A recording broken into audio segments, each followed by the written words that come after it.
Danielle Zugang, and I'm 15 years old. My name is Joanna Fakalujo, and I am from Nigeria. My name is Letitia Jappi, and I am 12 years old. I am Bliss, and I am 12 years old.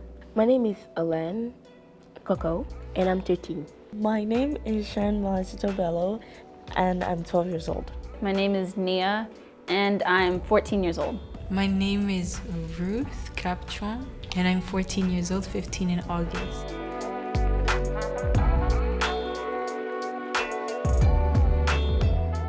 I like to play sports. I like to listen to music. I like to play tennis, I like to crochet, I like to play games with my siblings and my friends. My hobbies are playing basketball. I am the team captain, and also K-pop dancing and singing. I like track and field, yeah, and I also do badminton. My hobbies include swimming, reading, cooking, and yeah, that's pretty much it. And gaming, yeah. My hobbies include reading and meditating. I like playing guitar. I also do saxophone.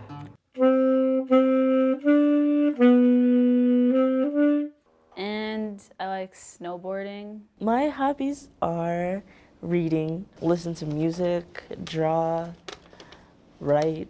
Things that are important to me are my family, my friends, my morals, and living a good life. My friends and family are important to me. Right now, what's important to me is my twin sisters. My family and friends. The things that are most important to me are like my family and my friends mostly, because like they're always there to support you. This leadership camp is for girls aged 12 to 15. This age is usually a little bit critical because this is the age where everything changes. So girls are growing, they're changing, they have some spot they don't like themselves. You know, they cannot explain how they feel and what maybe they want. The goal of this leadership camp this year was more to let these girls express themselves, talk about what they went through these 2 years, because as you know, or more than 2 years, the COVID hit our community the hardest. As of March 15, 2020, all schools in Edmonton will be shut down due to COVID-19.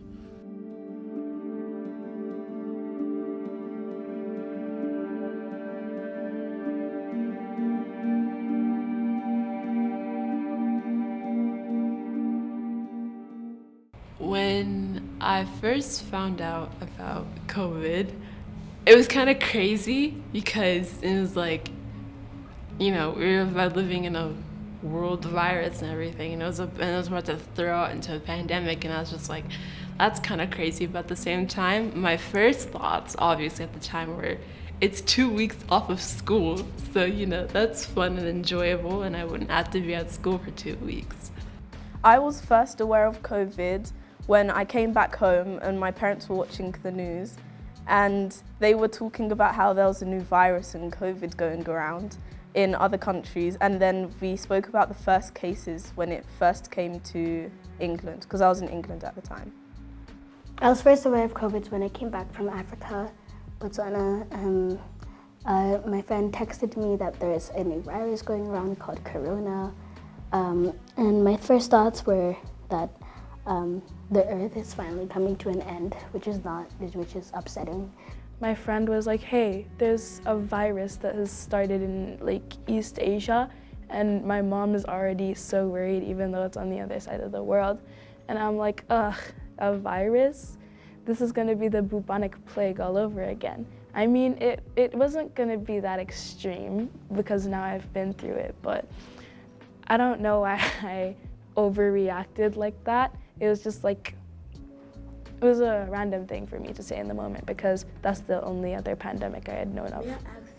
I felt like it was just a joke, you know what I mean? Because a lot of like fake news online, so I was like, maybe it's just a joke. So I didn't believe it until I actually saw how many people were dying because of it. So yeah, it actually did make me kind of scared.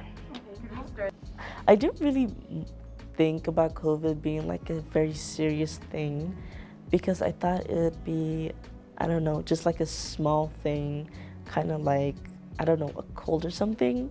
When COVID hit, I was still in school, so I wasn't really doing anything.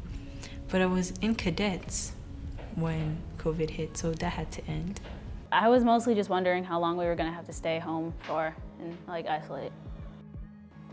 COVID affected me very badly at some point because it was really hard on my mental health and the way that I went on with my everyday life. Like, I've had a lot of struggles with my mental health and all the things I was telling myself. During COVID, I was at home a lot, so it was just chaotic. COVID affected me since I had to stay indoors. I kind of got a little bit like depressed and like more anxiety came through, which is not really good, but I handled through it.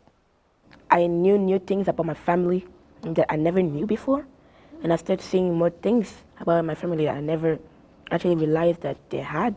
I would like spend hours and hours doing homework, and then my parents would always come in my room and they'd be like, it's okay to take breaks, like you don't have to always like keep going with it. It's okay to like step out and then come back to finish it. And that's how I think, and also going on walks, like we went on a lot of family walks, and that definitely at the time it really helped with like clearing my mind and helping me figure out life throughout COVID.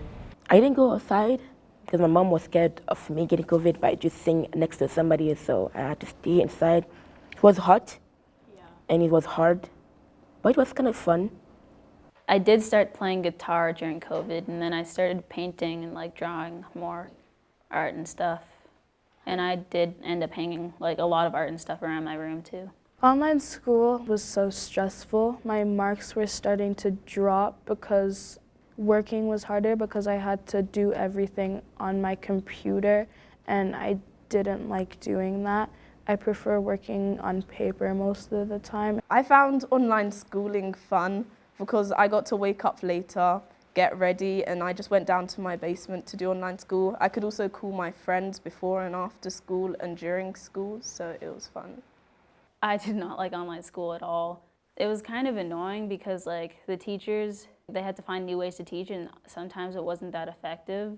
But I mean, it was nice in some aspects, like how you could go out and get snacks or like lunch whenever you wanted. Online school was not bad actually, because I'm at home a lot. I don't have to do certain stuff. My school was far away from my house, so I had to get up really, really early to drive there. At home, I just woke up and went online, but it was very glitchy and laggy, and also like PE, it was my favorite class, but online, it was just terrible because we do like Just Dance virtually, and no, it wasn't good.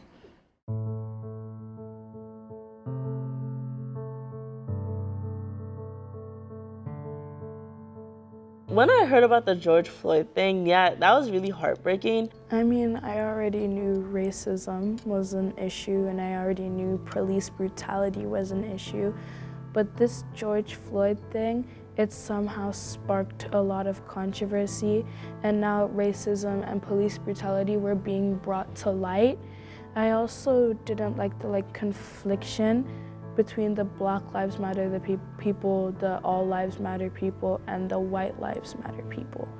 Cause the All Lives Matter, I do understand that all lives matter. Everyone has a purpose for being on this earth. When the Black Lives Matter movement first happened, we kind of talked about it a little bit to help us understand it more, cause my siblings were still little and they didn't completely understand it. It was just kind of eye-opening, I guess. That's when it was kind of like a wake-up call for a lot of people that, racism is still a thing that happens to many Black people.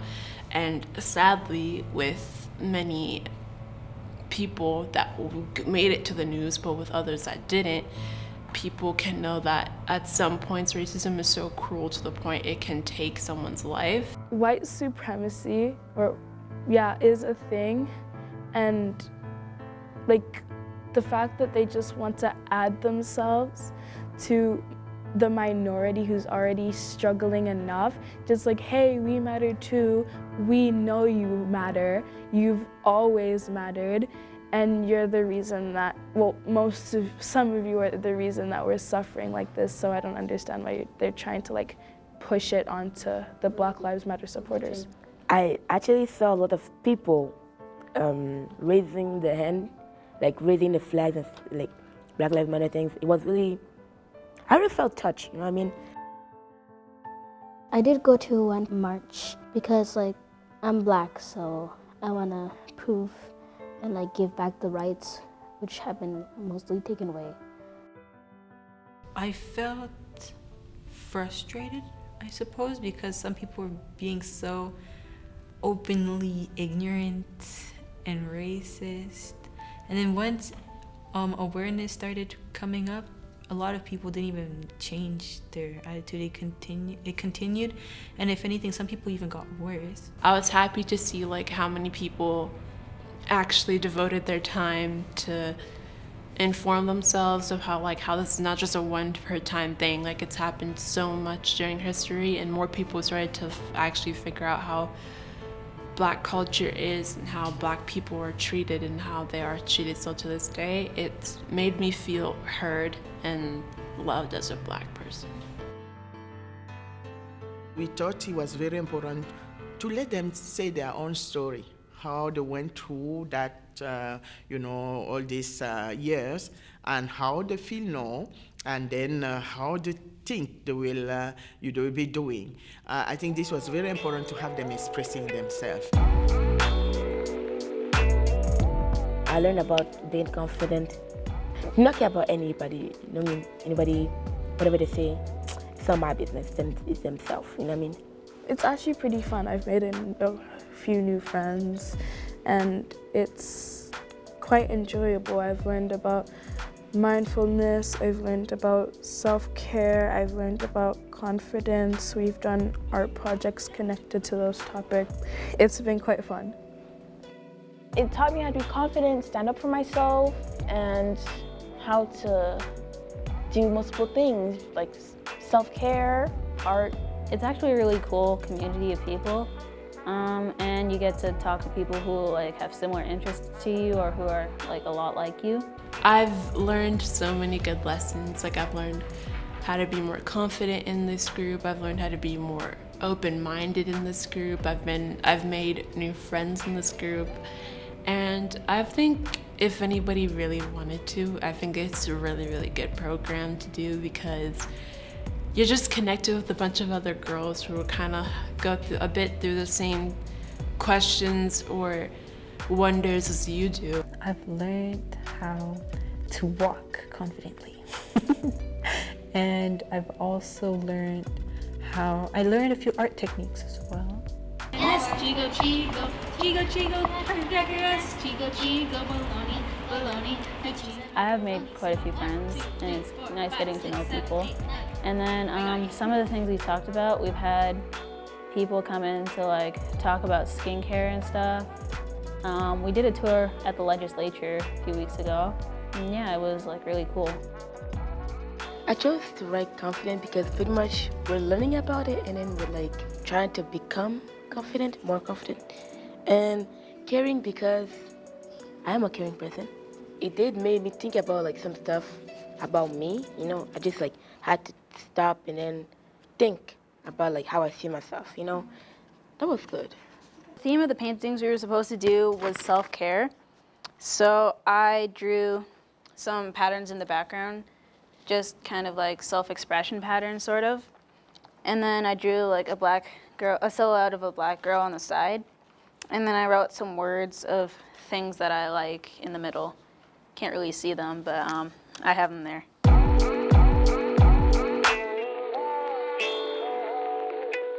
So we have a pageant that's coming up, and it's basically just to work on the girls' confidence and kind of just to have fun. So basically there's like different categories that we're going to be doing. There's a Q&A, there's your talents, there's your culture wear, sportswear, and then you get to show off like an outfit that you find formal, or an outfit that you'd find like you'd wear to church on a Sunday. And it's really fun, and it can work up really much on your confidence. I am participating in the pageant, actually. I am scared. I'm excited and scared. It's not a really serious pageant. It's more just to build your confidence and to feel comfortable walking in front of people, answering questions, displaying yourself. And I'm gonna partake in it. I'm excited.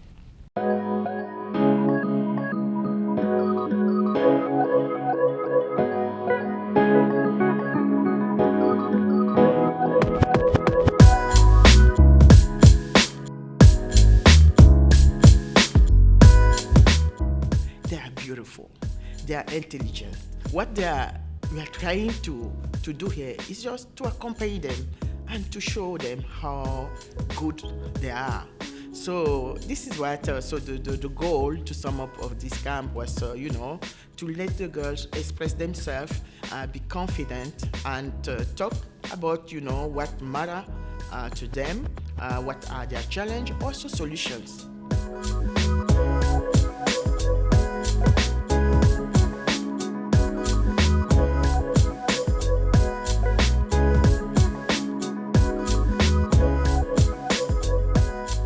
The entire goal is to have you happy and let you express what you can express. Let this beauty shine on yourself, as you know, because you're the leader of tomorrow.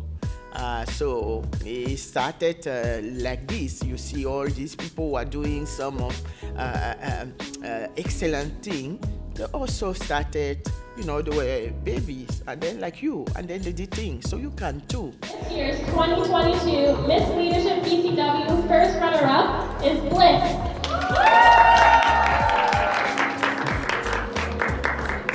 Please put your hands together for this year's 2022 Miss Leadership BCW winner, Ruth.